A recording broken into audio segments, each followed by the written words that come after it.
नमस्कार मित्रांनो, स्वागत आहे तुमचं आताच्या ब्रेकिंग न्यूजमध्ये. मित्रांनो, तुमच्याकडे जर जुनी कार किंवा बाईक असेल तर ही बातमी तुमच्यासाठी अत्यंत महत्त्वाची आहे.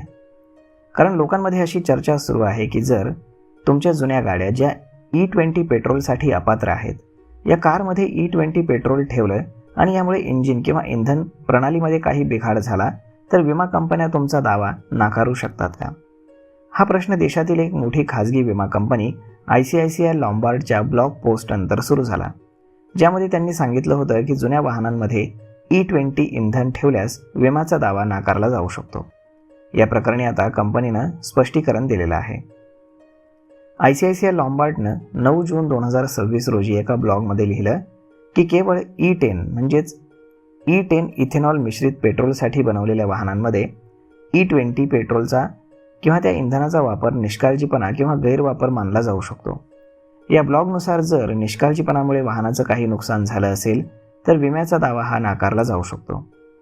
एप्रिल 2025 पासून भारतामध्ये केवळ E20 पेट्रोल उपलब्ध आहे.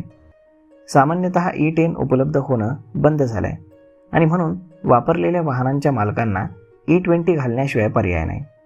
तर दुसरा पर्याय XP100 म्हणजेच शुद्ध पेट्रोल आहे, जो बऱ्यापैकी महाग आहे, साधारण 160 रुपये प्रति लिटर, आणि ते सर्वत्र उपलब्ध नाही.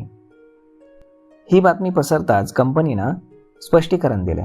त्यांनी सांगितलं की जेव्हा वापरलेल्या वाहनाच्या मालकांची चिंता वाढली तेव्हा ICICI लॉम्बार्डवरनं एक अधिकृत निवेदन जारी करून हे स्पष्टीकरण देण्यात आलं. यामध्ये सांगण्यात आले की ही पॉलिसी पूर्णपणे वैध आहे. जुन्या वाहनांमध्ये E20 इंधन जोडल्यास वाहन विमा पॉलिसी पूर्णपणे वैध राहील, असं कंपनीचं स्पष्टीकरण आहे. कंपनी याला कुठल्याही प्रकारचा निष्काळजीपणा मानणार नाही. इंधनाच्या आधारावरती कुठलाही भेदभाव हा केला जाणार नाही. कंपनीने सांगितलं आहे की पेट्रोल, डिझेल, CNG किंवा E20 इंधन हा दावा मंजूर करण्यासाठी अडथळा नाही.